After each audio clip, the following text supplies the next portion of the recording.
Olá, pessoal, boa noite. Vocês estão me ouvindo bem?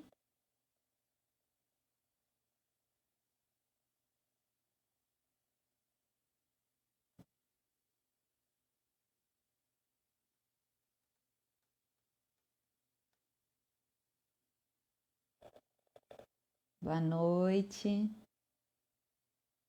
Obrigada, Fê.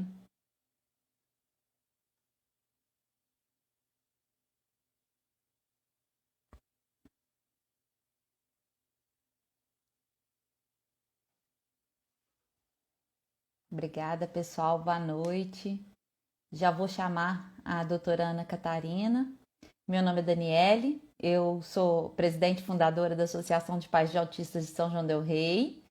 Nós vamos começar hoje o nosso mês de conscientização do autismo. A gente fez nós convidamos as pessoas que trabalham já diretamente assim com a aspas, né? A gente convidou pessoas que nos motivam, pessoas que nos ajudam, pessoas que tentam de alguma forma ajudar a gente nesse trabalho de conscientização, de atendimento dos meninos, que nos instruem, né? A Aspas é uma associação muito nova ainda, nós não temos recursos públicos capazes de manter a associação e atendimentos, né? Então, enquanto isso tudo não acontece, nós vamos tentando fazer a nossa parte, né? E incentivando as famílias, acolhendo essas famílias, instruindo no que a gente pode, né? E no que a gente não pode, a gente tenta os profissionais para nos ajudar. Eu vou chamar a doutora Ana Catarina para poder bater um papo com a gente. Eu tô com algumas perguntas aqui, então se por acaso eu não conseguir ler aqui, né, nas perguntas que vocês mandam aqui pelo, pelo Instagram, eu tô com algumas perguntas aqui e assim que eu der uma pausa, eu pergunto se tem mais alguém tem alguma pergunta, tá bom? Vou chamar a doutora Ana Catarina, só um minutinho.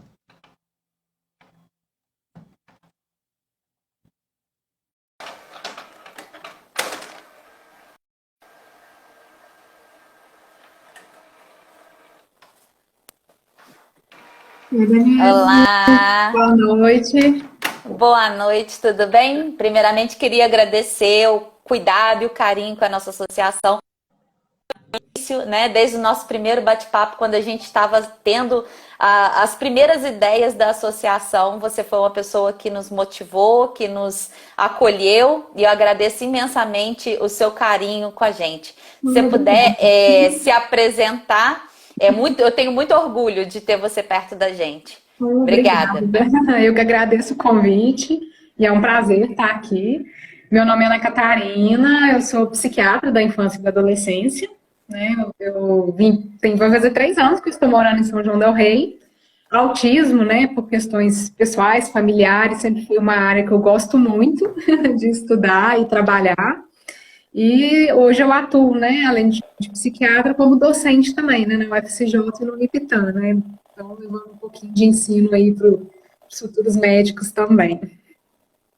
Eu costumo dizer que ter alguém da área, né, e que trabalha diretamente com o autismo faz toda a diferença para a gente. Então, eu espero que a gente comece a colher esses frutos ao longo desses anos com esses meninos que estão saindo da universidade, né? Com Porque certeza. faz muita diferença para a gente. Vamos lá. Doutora Ana Catarina, a gente abriu a caixinha de perguntas, né? E algumas perguntas chegaram para a gente. E à medida que a live for se desenvolvendo, eu vou olhando aqui também, vejo se eu consigo mais algumas perguntas. Primeiramente, o que é autismo? Vamos lá, né? O autismo, ele mudou, né, na verdade, a concepção em 2013, né, que o DSM, que a gente chama da Bíblia da psiquiatria, né, englobou, né, no transtorno do espectro autista, né, termos que antigamente tinham o autismo, Asperger, transtorno de Rett, enfim, englobou isso tudo no transtorno do espectro autista. O que é o transtorno do espectro autista? Né? o mais básico, né, a base ali é uma dificuldade de socialização. Né? E tanto a socialização falada quanto a não falada, né? Então, é a dificuldade na comunicação. E além disso, você pode ter também, né, movimentos repetitivos, estereotipias, ecolalias, né, são as falas repetidas, que eu acho que é interessante, né, que às vezes os pais falam assim, ah, mas meu filho fala. Mas ele está falando com o intuito de comunicar ou ele está só repetindo palavras, né? É o X da questão aí para nós. É uma necessidade de rotina muito grande, né? Uma adequação à rotina, interesses restritos, né? Isso tudo vai englobar aspectos do transtorno do espectro autista, né? Então, hoje a gente fala um espectro. Então, uma criança autista não é igual a outra, né? Muitos pais, às vezes, ficam muito assustados com o diagnóstico, porque na hora que a gente fala, eles imaginam uma criança que não fala e, às vezes, que fica balançando. Né? Uma imagem autista, né? Do passado para as pessoas. E não, né? Né? Uma criança autista, ela pode realmente não ter fala, mas pode também ter fala e tá aí, né? Convivendo sem ter o diagnóstico. E aí é muito comum, mas nem parece ser autista. Não, peraí, um nunca vai ser igual ao outro. Né? Ah, meu vizinho tem autismo, não tem nada a ver. Eu falei, não, pera lá, vamos sentar aqui e vamos conversar, né? Assim, então, é um espectro, não é? É verdade. E uma das coisas que mais as famílias, às vezes, tendem a não buscar ajuda é quando o menino tem uma fala, quando ele tem uma inteligência além. Eles costumam não procurar ajuda, né? Às vezes o alerta é só quando tem um atraso no desenvolvimento. E nem sempre é só o atraso, né? Sim, então, muitas pesquisas mostram, né, Daniela, que as crianças que têm autismo e déficit intelectual, muitas vezes essas estão sendo acompanhadas, mas as que estão não só no autismo, entre aspas, né, pessoal, mas no autismo, sem outra comorbidade, muitas vezes passam desapercebido e não são acompanhadas por conta disso, porque não chama grande atenção, né? Mas ela está sofrendo, porque ela tem as consequências vêm. Exatamente. Porque assim, enquanto é pequena, acho que a gente acaba contornando situações, mas isso quando chega na idade adolescente, isso só vai se agravando e vai criando uma série de questões para aquele menino e as dificuldades das interações vão ficando cada vez mais difíceis. É aquela história, né, do tempo dele. Ah, é do tempo dele, vai acontecer. Não espera, não existe isso, né, tempo dele, né? Se tem qualquer coisa ali que está diferente, que está atrasada, né, independente até do diagnóstico, né? Eu brinco que se o diagnóstico incomodar muito, então não fala o diagnóstico, não tem problema. Mas vamos tratar o que está acontecendo para não perder tempo. Exatamente. E aí vem a nossa perguntinha, né? Quais os primeiros sinais a se observar em bebês para um diagnóstico precoce, no caso de um diagnóstico precoce? Então, é interessante que algumas pessoas acham que isso não é possível, mas tá, pessoal? Olha, se você for perceber ali com 6 meses de idade, 1 ano de idade, você já pode sim ter sinais do autismo, né? E é porque, né, quando eu falo assim, o transtorno do espectro autista roda muito na socialização. É a mesma coisa, né? Então, são bebês que muitas vezes não vão chamar atenção para ele, né? Então, ele não vai chorar ali para chamar atenção. É aquele neném que você ri, dá tchauzinho, ele não vai responder em resposta, né? Ele não vai sofrer com a falta do pai ou da mãe ou do cuidador perto dele, né? Então ele não vai chorar para chamar atenção. À medida que ele vai crescendo, ele costuma não apontar para o que ele quer, ele não vai chamar atenção para o pai, por exemplo, ele está brincando, né? É muito comum às vezes a criança brincar e te mostrar um brinquedo, um objeto. Essa criança não vai procurar mostrar. Aí, quando ele quiser, por exemplo, alguma coisa, ele vai, às vezes, pegar a mão do pai e da mãe e levar naquela coisa meio que no automático. Mas ele nunca vai tentar comunicar, né? O olhar, né? Ele não vai manter o olhar, né? Com o cuidador, o pai. Eu falo muito pai e mãe, porque costuma ser pai e mãe nesse momento, né? Que está muito entende-se como cuidadores em geral. Muitas vezes é uma criança que não vai ter aquela ansiedade de separação que é tão comum, né, nos pequenos, né, da mãe sair para trabalhar, do pai, ele vai ficar na dele, né? E o principal, né, que é que é quando a criança também ela já tem um desenvolvimento e ela perde esse desenvolvimento. Isso aí é mais do que Uhum. um sinal de alerta para nós, né? Então, a criança começou a desenvolver e, de repente, ela regride. Isso também chama bastante atenção, né? Então, tudo gira ali no tema da socialização mesmo da criança. Eu me lembro, assim, né, do diagnóstico do Pedro. Como o Pedro era uma criança que já era acompanhado porque ele tinha um outro diagnóstico, né, que era de síndrome de West, eu costumo dizer que a sensação que eu tinha era que ele não se aconchegava no meu colo. Então, assim, ele sempre. Eu tinha a percepção de que ele sempre preferia dormir no berço e que ele ficava sem jeito no meu colo. Ele não chorava, não brigava, era um bebê muito tranquilo até, muito, muito mesmo, mas ele não encaixava em mim. Ele mamava muito, mas eu não percebia esse acolhimento, sabe? Que normalmente a gente tem do bebê quando entra mesmo no colo para ser amamentado. Eu conseguia amamentá-lo, foi eu acredito que foi uma vitória muito grande dele, né? Até pelas questões sensoriais, de ficar me encostando, de tocar na mãe, né?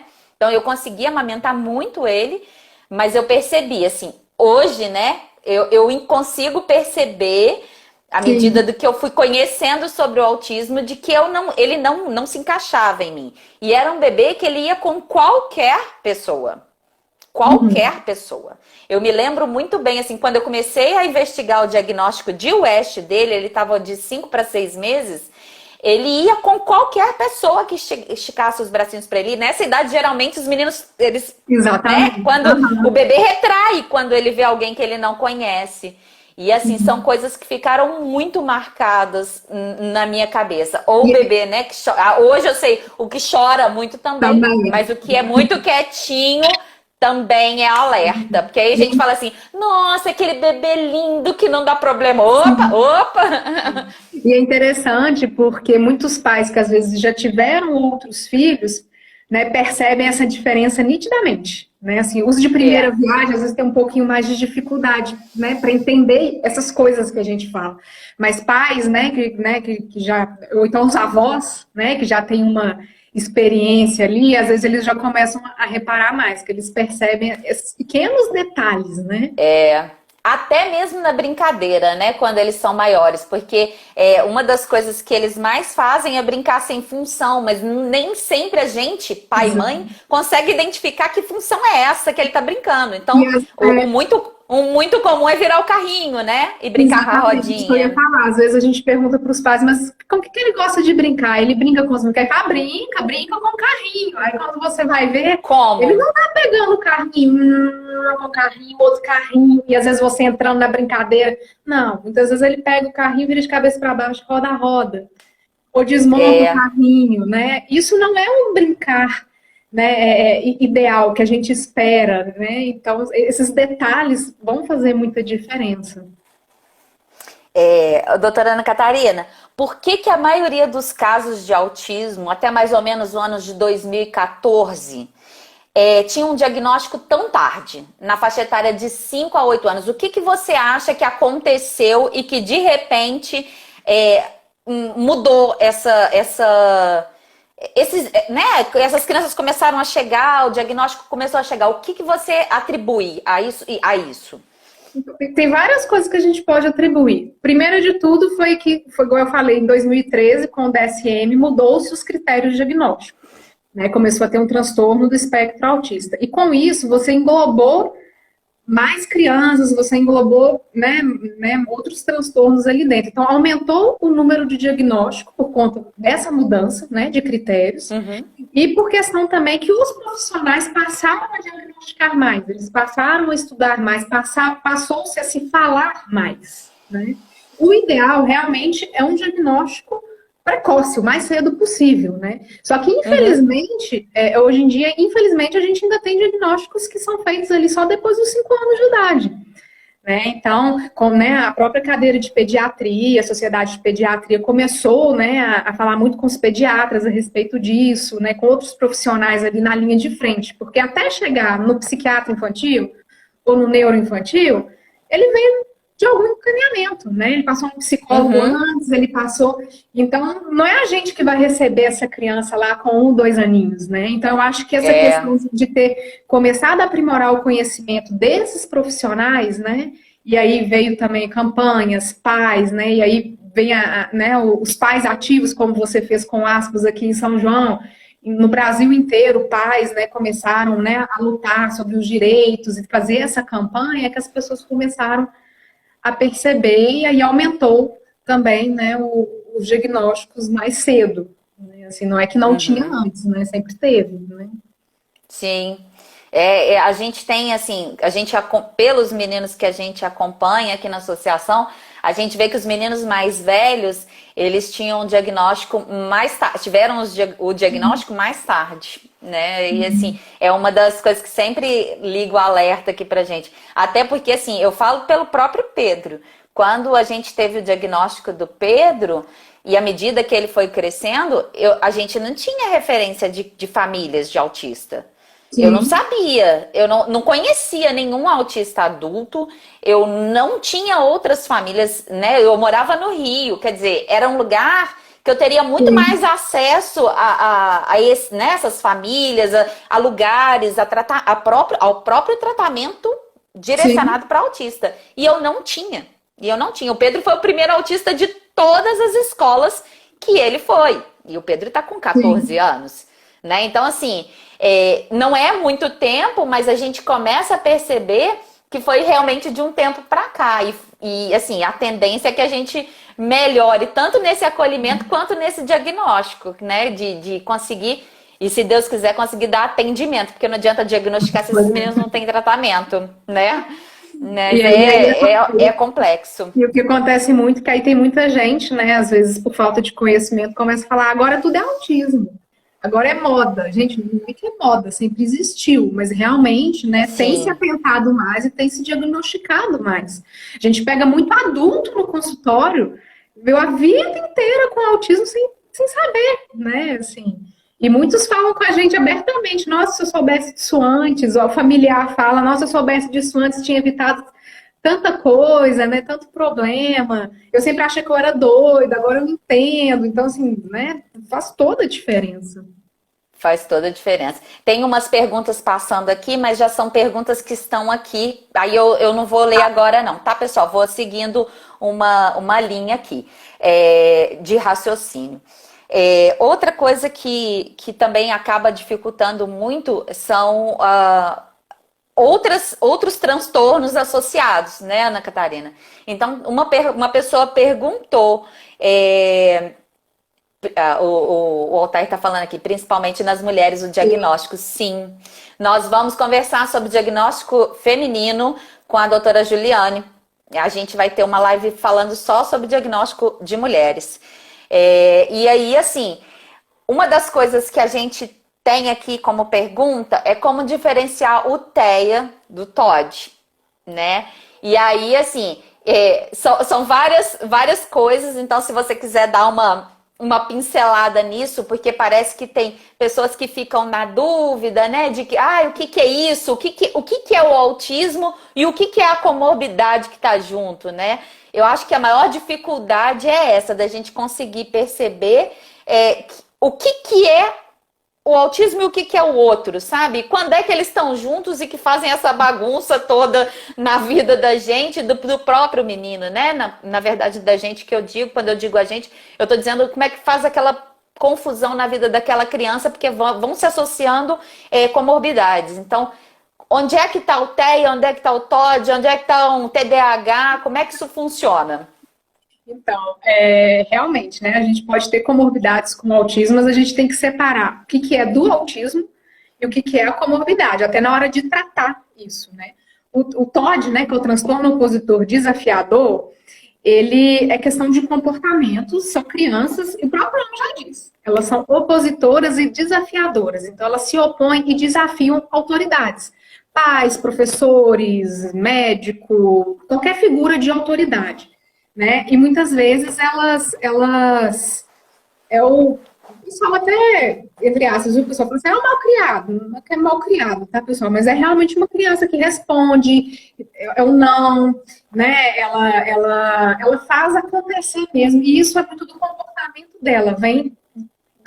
A gente não pode falar de personalidade nessa idade, mas como se fosse da personalidade dela. O Uhum, autismo, né? No autismo, ele pode ter comportamentos ali, comportamentos ruins, entre aspas, tá, pessoal? Por conta do autismo, mas já vai ser devido, não tão intencional. Vai ser muitas vezes por causa, né, de uma hipersensibilidade ou de uma hipossensibilidade, né? Porque tanto que tem, né, uma sensibilidade alta a barulho, a toque, o que tem uhum, pouco também vai buscar, né, muito barulho e muito, né, fazer acontecer. Isso vai ser do autismo, né? Muitas vezes as pessoas vão confundir, por exemplo, né, eles têm um pensamento às vezes mais concreto, né, mais ali, eu brinco que assim, se você falar com ele pisar em ovos, ele vai imaginar que você está pisando no ovo, ele vai no literal. E aí, às vezes, ele não entende o que a professora fala, né, porque a professora vira para ele e fala, nossa, tá bonito, hein? Ele vai achar que tá bonito e vai continuar fazendo. E aí a professora vai achar que ele está desafiando ela, né? Isso não é um uhum, desafio, é porque você uhum. usou de uma estratégia que não foi legal por ele ser autista. Então, muitas vezes a gente tem que tentar separar. A mesma coisa vem da hiperatividade. Né? No autismo, muitas vezes eles vão ficar mais inquietos, eles vão ser hiperativos por conta do autismo. Mas se você vai Uhum, lá e trata, né, como se fosse TDAH, muitas vezes eles vão ficar mais agitados, ao invés de melhorar. Né? Então, uhum. tem que, né, que destrinchar muito bem, né, cada criança ali, né, para você tentar entender o sintoma dela, para você fazer o diagnóstico diferencial, ou falar que tem as duas coisas, que aí você vai tratar as duas coisas. Uma das questões que perguntaram também é se é possível ter mais de um diagnóstico Sim, e, né, e sim, são as sim, comorbidades, o que a gente chama de sim. comorbidades são esses outros transtornos, que pode ser o TOD, TDAH, O mais deficiência comum, intelectual, o né? mais comum vai ser a deficiência intelectual, né? Infelizmente é a mais comum. Aí depois a gente vê muito, né? TDAH. Às vezes tem Uhum, muita pessoa que tem diagnóstico de TDAH há muitos anos e depois descobre que, na verdade, é um que transtorno é do espectro autista. autista leve. Passou desapercebido, né? Ansiedade, Uhum. depressão, muito grande também, comorbidade. Né? Então, por isso que vale o acompanhamento, né? Porque não existe tratamento específico para o autismo, mas a gente vai tratando todos esses sintomas e essas comorbidades para melhorar a qualidade de vida. Outra pergunta que chegou agora há pouco aqui. Existe remédio para autismo? Não existe remédio específico para autismo, né? A gente não, né, não fala, não, vai curar o autismo, vai ter um remédio milagroso, caiu do céu. Primeiro que é o que eu falo muito com meus pacientes, que eu acho legal a gente encarar o autismo mais como uma personalidade diferente. Aquela pessoa tem aquela personalidade, ela é daquele jeito, e nós vamos tentar, né, nos adaptar e ensinar ela a viver melhor em sociedade, né? Assim, é aquele respeito mútuo sempre, né? Então a gente Sim. não vai ter um remédio que você vai dar para o menino, pum, mudei você exatamente como vocês querem que eu seja. Isso não Que ou existe seja, no autismo ou em outra criança que, né, neurotípica, né, de forma alguma, né? Então não existe, tá, pessoal? É o que a gente faz, a gente sempre trata, igual eu falei, os sintomas alvo, por exemplo, uma criança com autismo e não tá tendo, né, queixa, né, assim, de hiperatividade, não tá ficando muito irritada, não tá agressiva, enfim, tá fazendo as terapias, né, que é a primeira linha de tratamento sempre, tá indo na escola, pois é. você não vai medicar essa criança, não tem necessidade. Agora, a criança começou a ter, né, comportamentos, né, de agitação, agressividade, muita irritabilidade, que estão atrapalhando o dia a dia, né, tem que lembrar que tem Uhum, coisas, né, essas coisas têm que atrapalhar, senão também não vale a pena você medicar. Aí a gente uhum, medica. Existe só duas medicações que são teoricamente aprovadas para o uso para o autismo, que é a risperidona e o aripiprazol, né, pelo FDA. Mas, uhum. off-label, a gente acaba usando algumas outras medicações, dependendo, né, de caso a caso. E se vamos supor, a criança tem o diagnóstico de TDAH, a gente vai dar uma medicação para TDAH. Se a criança tem Uhum. ansiedade, nós vamos dar uma medicação para ansiedade. E tudo por tempos limitados. Então, ela também não quer dizer que ela vai tomar remédio o resto da vida. Muitas vezes são por tempos Uhum. limitados, enquanto ela precisar, enquanto estiver fazendo terapia, até para responder melhor a Oh. terapia. E aí, É. depois a gente tira a medicação. Eu acho muito importante essa colocação que você fez agora, porque muitas vezes a gente vê crianças que não têm acompanhamento terapêutico nenhum, e aí os pais estão desesperados, ai, a medicação não está fazendo efeito, mas ela não vai curar, né? Ele Exatamente. precisa, a medicação é para que ele consiga, né, muitas vezes respirar, mas ele precisa ser estimulado, né? As conexões precisam ser feitas, né? A cabecinha daquela criança, o desenvolvimento dele tem que trabalhar, porque a medicação sozinha não vai fazer esse efeito esperado, porque não tem a medicação para isso, né? Exatamente. E agora na pandemia tá terrível, né, Daniela? Eu tô vendo assim no consultório, nos atendimentos que eu faço com os Vai alunos, só assim, piorando. porque perdeu-se muitos atendimentos, né? Porque não tá tendo por causa da pandemia. Gente, Uhum, tá uhum. terrível, assim, né? E os pais estão desesperados porque não sabem a quem recorrer, né? Assim, É, no desespero, e a gente vê as crianças piorando e só dá remédio. Eu falei, gente, remédio não adianta, eu vou aumentar a dose, não adianta nada. é Eu preciso verdade, dar terapia, né? É ela que vai é fazer verdade. diferença, né? Eu tô com uma pergunta aqui sobre o TOD, eu vou voltar. As crises de agressividade, elas podem ser TOD dentro do TEA? Igual eu falei, é muito individual, né? Tem que ver exatamente, né, quem que é, qual que é o Uhum, caso, tudo direitinho, né? Assim, normalmente não é TOD, normalmente é por conta do TEA, né? Ou, né, tem uhum. coisas simples, por exemplo, uma pequena mudança de rotina. Eu já atendi um paciente, ele era uma gracinha, no consultório, que ele chegou revoltado no consultório, de ter brigado na escola e tudo, porque a professora trocou de lugar. Ele não estava esperando trocar de lugar, né? E às vezes os pais fazem pequenas mudanças no dia a dia, a criança fica agressiva, fica agitada e acha que é que não, isso é do TEA, né? Assim, Uhum. então tem que realmente avaliar melhor, né, direito, o que é que está levando essa agressividade, né? Se você chegar à conclusão, né, que não é do TEA, é um TOD, vai ser um TOD, né? Mas É normalmente muito, costuma ser do TEA.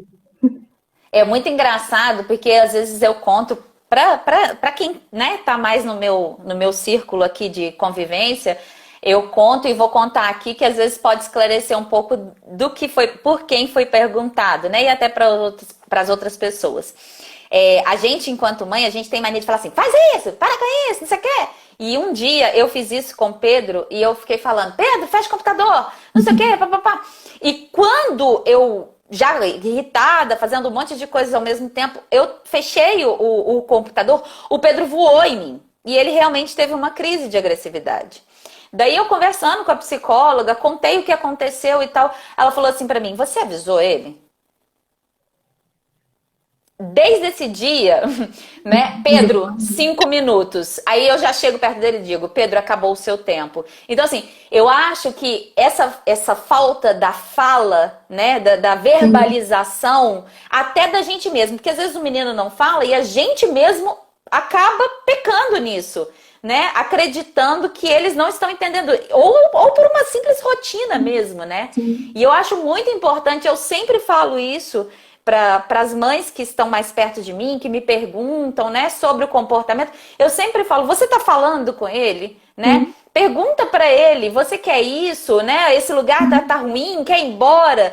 Porque quando você dá a possibilidade dele se comunicar, ou quando você dá o mínimo, ele vai te responder de alguma forma. E tem até Explicar, uma mãe perguntando, explicar explicar o que tudo, está né? A gente tem que explicar o acontecendo. tempo inteiro. Falar, agora é hora disso, agora, né? E combinar antes com a criança também, né? Assim, olha, nós vamos fazer isso, isso e isso, beleza? Foi um Beleza. divisor de águas aqui em casa quando eu realmente comecei a falar, Pedro, geralmente o Pedro funciona muito com questão de tempo, então, Pedro, 5 minutos, mais 5 minutos e acabou. E aí eu chego para ele, Pedro, acabou. E aí, pronto, acabou-se a crise que poderia persistir por muitas outras situações muito pequenas. E depois que eu entendi isso, eu entendi várias outras crises dele. Ele não sabia para onde ele estava indo. Ele não sabia, né, por que tinha mudado o trajeto. Enfim, Isso foi uma coisa assim que mudou muito a nossa rotina aqui em casa. Muito, muito mesmo. Estão perguntando aqui, ó, capacidade de fala. Pode-se ter esperança para um menino que hoje é não verbal, com 7 anos, de começar a falar? Que ele começou, parece que ele começou a balbuciar algumas palavras. E aí a Juliana Fono também vai participar com a gente. Talvez seja uma oportunidade para a gente conversar com ela sobre isso. Mas existe possibilidade de fala a partir, né, de uma determinada, com crianças um pouco maiores? Sim, por conta do TEA em si, claro que sempre vai existir. É claro que realmente a fono vai ter que avaliar melhor, né? De onde que se passa, tudo ali né, tem uma especificidade ali, né? Que você tem que avaliar toda a estrutura ali para ver por que que a criança não está falando. Mas eu brinco que criança é sempre uma caixinha de surpresa. Eu acho que, né, a gente tem que estimular. Se você estimular, né, assim, grandes chances, né, de vir a evolução. Né? Assim, então é por isso que a gente estimula. Eu brinco com os pais que a gente estimula, a gente quer estimular tanto a ponto de lá na frente achar que nunca teve diagnóstico. Assim, então, É verdade. mas é claro que tem que ter uma avaliação, né, de uma especialidade da fono para ver exatamente, né, se tem alguma coisa além de não estar ocorrendo essa fala, né? Mas sim, né, por conta do autismo em si, se você estimular, né, pode ser sim, que volte a O Pedro começou a falar com 6 anos. Foi a idade que ele começou a falar e que a gente conseguia entender, porque até então mamãe era oi, era o som que entrava e saía era outro, né? Mas assim, ele conseguiu e ele usou muito de ecolalia para conversar. E aí eu ainda conto, nas palestras eu conto, que com 12 anos, Ana Catarina, foi a primeira vez que o Pedro falou para mim que estava passando mal. Com uma frase de um desenho animado. Ele usou da ecolalia para dizer que estava passando mal. Eu falei, Pedro, o que aconteceu? Ele estava pálido, né? Pedro, o que aconteceu? Aí ele disse, eu estou passando... o Pedro está passando mal. O personagem chamava Pedro e ele usou disso para poder me dizer que estava passando mal. Com 12 anos. Né? E mesmo ele tendo uma fala, porque ele tem fala. Mas aí a fala dele nem sempre é uma fala funcional. Então, assim, quando a gente fica alerta, né, nessas dicas que eles dão, a gente consegue perceber que, na verdade, aquele menino está começando a falar o que ele está falando através da ecolalia, por exemplo, né? Sim. Vamos lá. Psiquiatra ou neuropediatra? Qual seria o mais aconselhável para o acompanhamento de uma criança autista? Como é que isso funciona, doutora Ana Catarina? Na verdade, os dois profissionais são capacitados, tá? Tanto o neuropediatra quanto o psiquiatra infantil, né? Eu falo infantil de preferência, né? Da criança aqui, né? Sempre alerto isso também. Mas os dois profissionais são capacitados, né?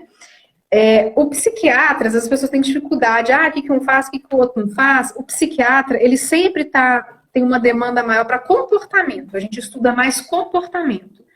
O neuro, ele, né, o próprio nome diz, ele já pega mais a questão neurológica em si. Então, por exemplo, uma criança com epilepsia, né, uma criança com outro transtorno neurológico associado, né, ele já é uma área mais da neurologia. Né? Mas o autismo em si, né, ele vai ser muito bem acompanhado por qualquer um dos dois profissionais. Sugiro que você vá no que você se sinta mais à vontade, no que você goste mais da consulta, enfim, que você, né, tenha uma transferência melhor. É isso aí. Doutora Ana Catarina, vejo muita resistência dos pais em aceitar o diagnóstico de autismo. Como nós podemos ajudá-los?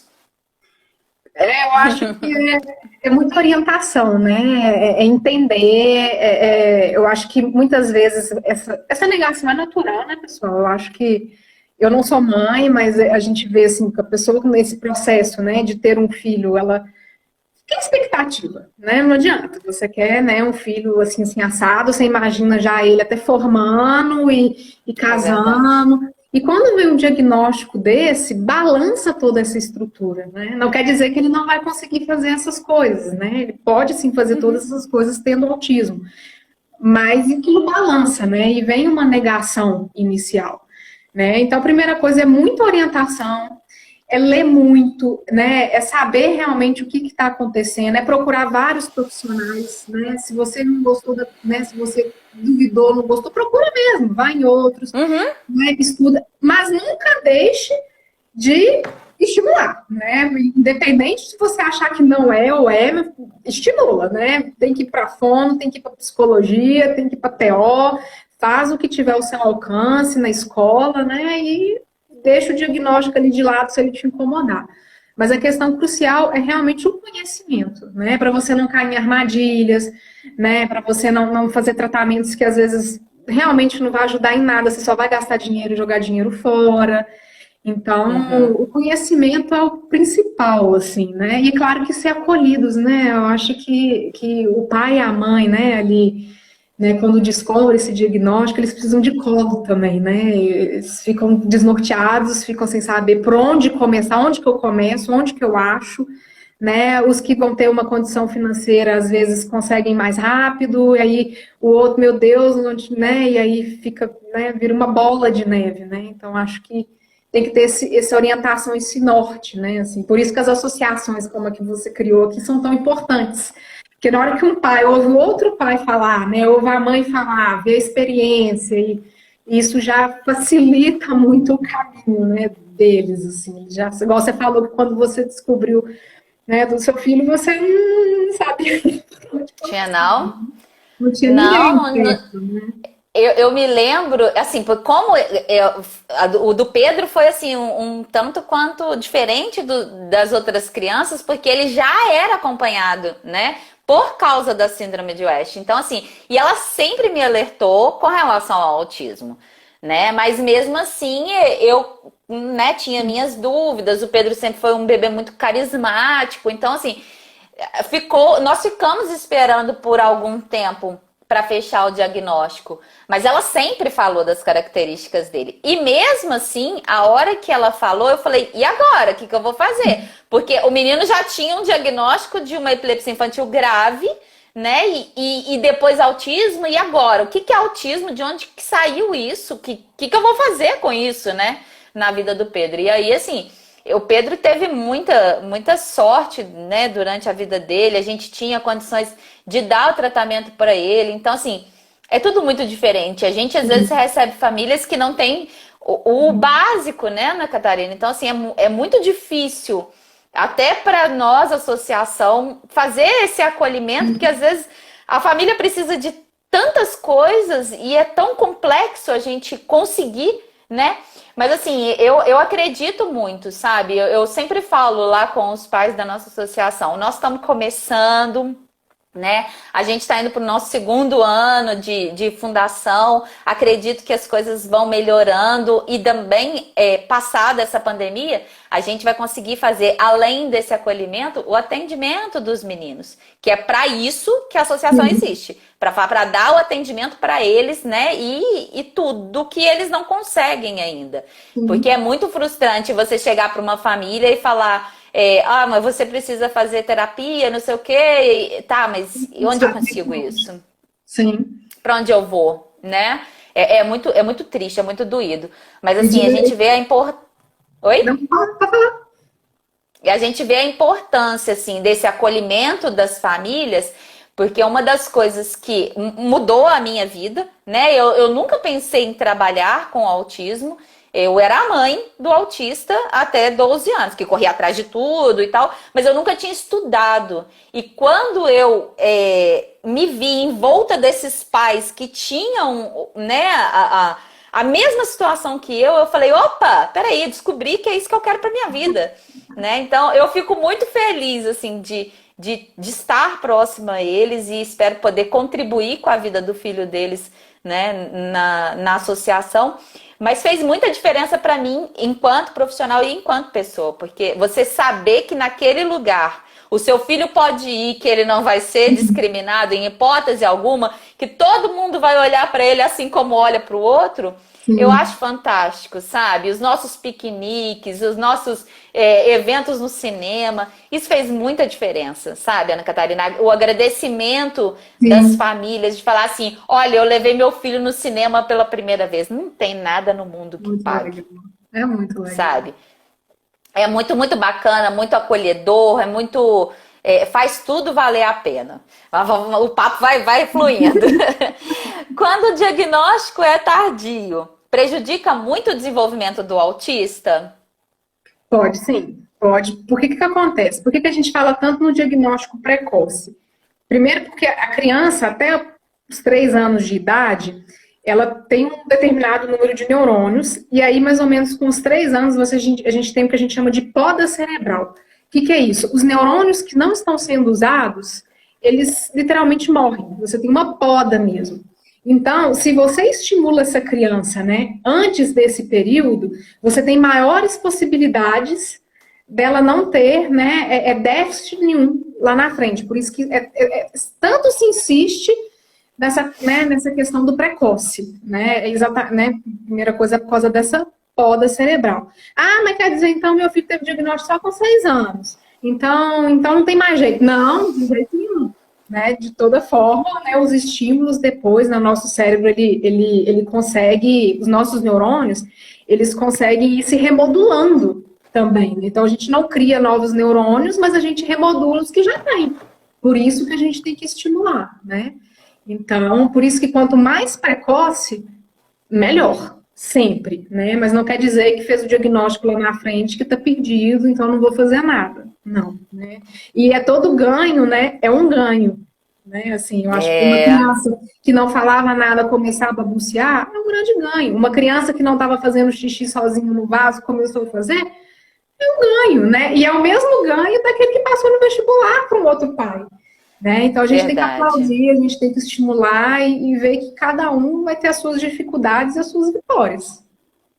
Eu costumo dizer que, na aspas, né, o nosso objetivo é trabalhar a potencialidade máxima, seja ela Exatamente. conseguir comprar um pão ou ir ao banheiro ou ir para a universidade e a gente lutar pela inclusão dele na universidade, enfim.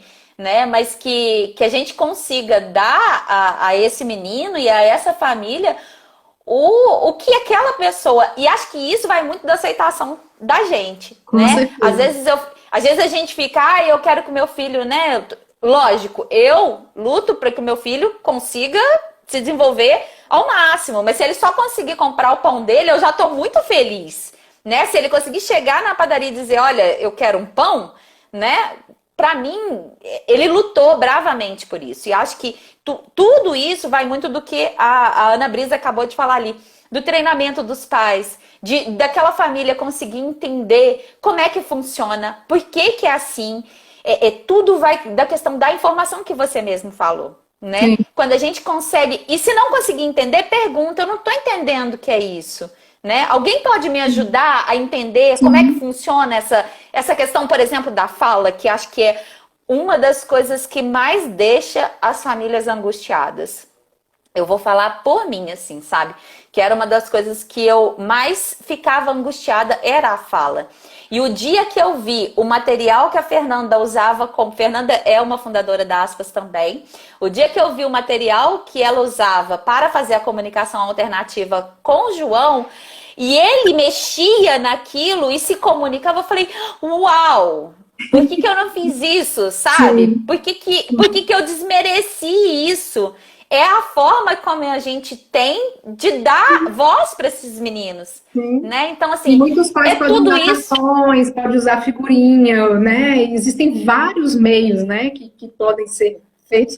E isso vai ajudar, quando a gente fala que a terapia ajuda no comportamento, é nisso também. Às vezes a criança está muito agitada e muito agressiva em casa, porque ninguém está entendendo o que ela quer. E aí, de repente, quando ela descobre uma forma de te mostrar o que ela quer, ela já não vai ficar tão mais agitada, ela já não vai ficar mais agressiva. Verdade, é muito verdade. Eu conto, né, que quando agora a fala do Pedro tá muito, muito bacana, ele consegue parar, formular, mas você vê a dificuldade que ele até fecha os olhos e respira para ele conseguir buscar as palavras para falar pra gente o que ele quer.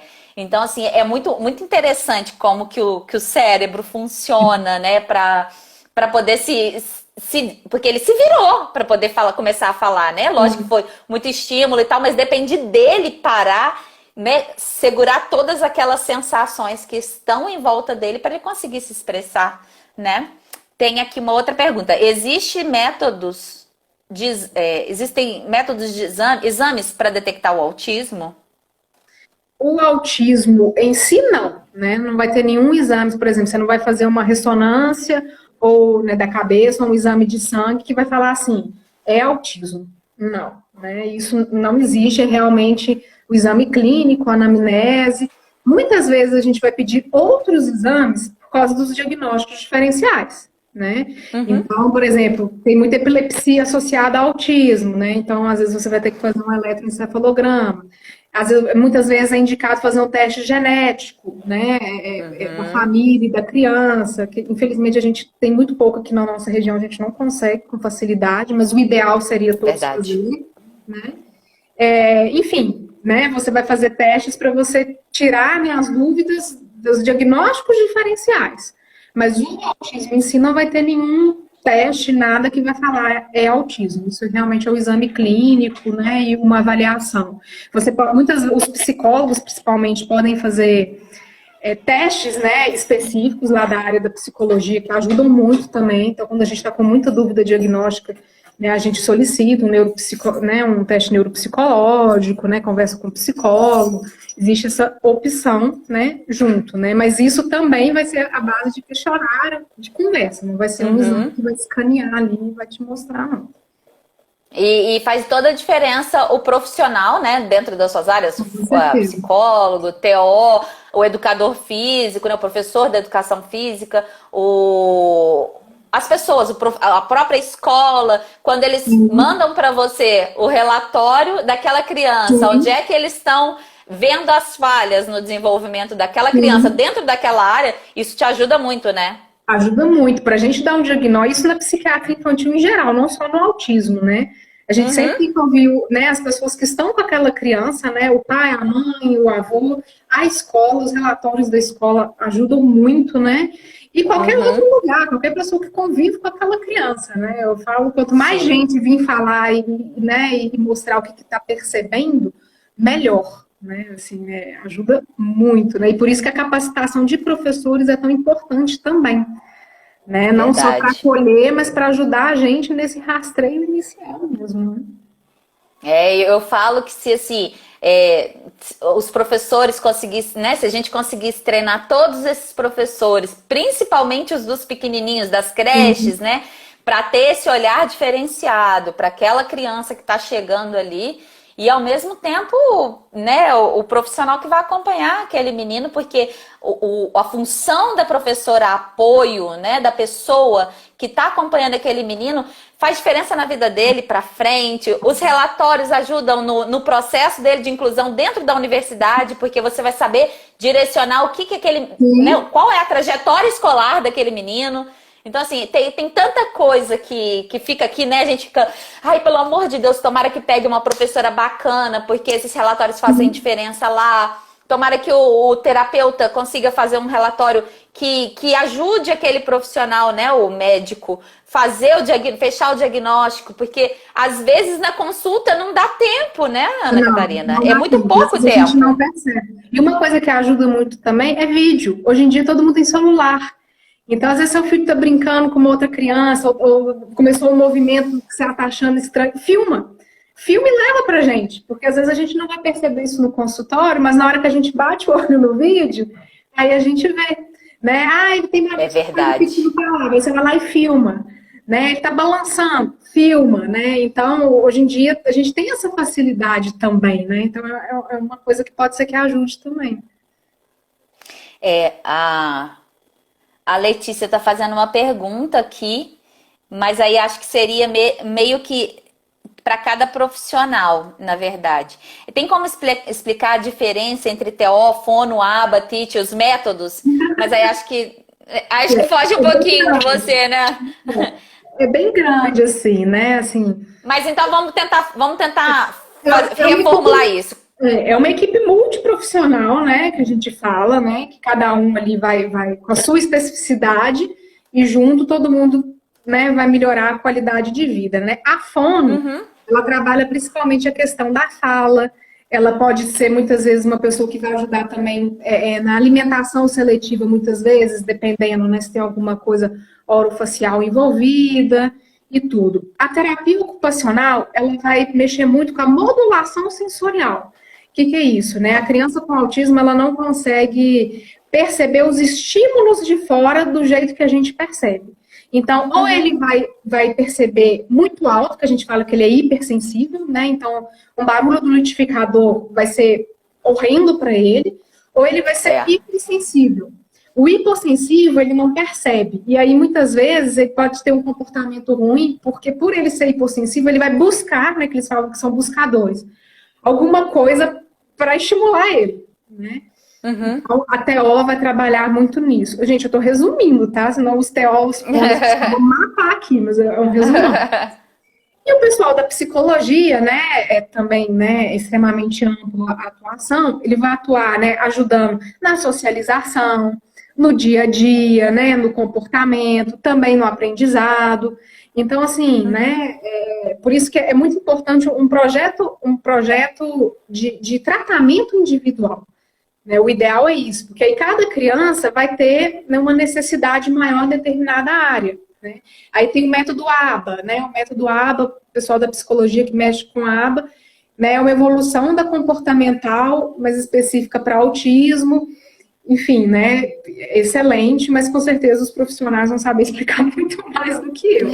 Mas, resumindo, seria isso. Eu acho importante para os pais sempre perguntar profissional, né? Assim, a gente sempre encaminha, mas perguntar mesmo para o profissional, eu acho legal pesquisar. Você acha que o método ABA seria interessante para o meu filho? Você acha que o TEACH vai ser interessante para o meu filho? Existem vários, né, métodos, né? Então você vai procurar o que melhor se encaixa para a necessidade daquela criança, né? Uma criança pode ser que naquele momento esteja precisando muito do ABA, mas num outro momento, talvez uma terapia ocupacional está precisando mais, né? Assim, então, tem que avaliar caso a caso. Ana Catarina, vou ver se tem mais alguma pergunta. Se tem TOD, alguém já respondeu aqui. Sim, TOD pode estar associado ao autismo, tá? Alguém tem mais alguma pergunta? Vou dar um minutinho aqui.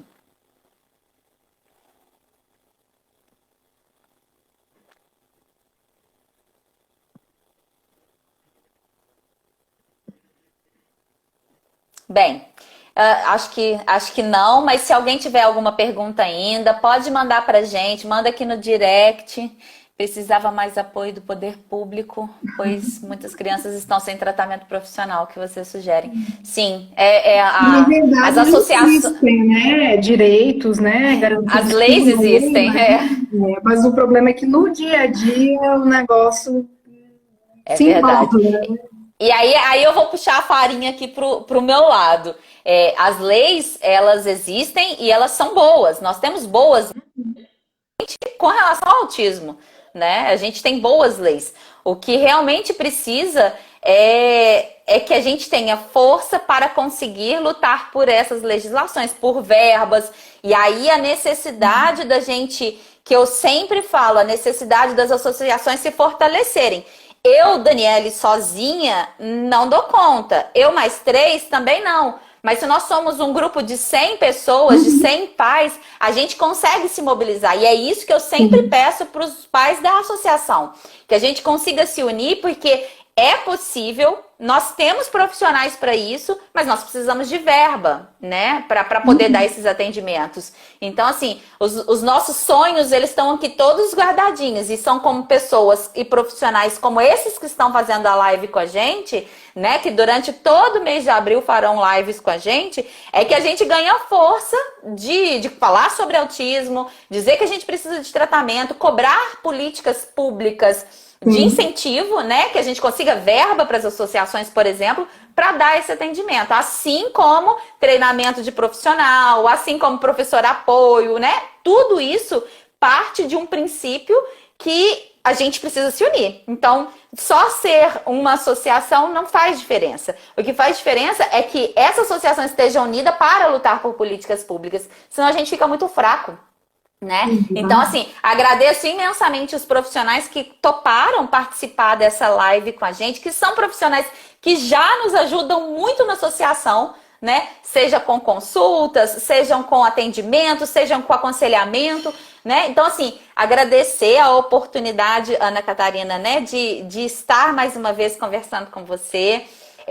Agradecer todo o apoio que você dá para a associação e agradecer por, né, por estar disponível agora para esse bate-papo com a gente, falando sobre autismo, conscientizando sobre autismo, que acho que é o mais...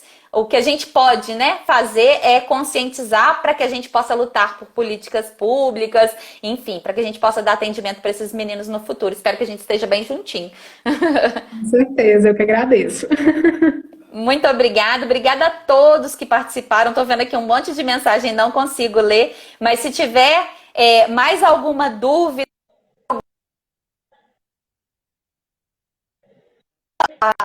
acessem as redes sociais da doutora Ana Catarina também, que lá também tem sempre informação. Né, Ana Catarina está fazendo um trabalho lindo nas redes sociais, nas universidades. Então, acompanhem as páginas. A gente volta amanhã. Um beijo para vocês. Boa noite. Obrigada, doutora Ana Catarina. Tchau, tchau.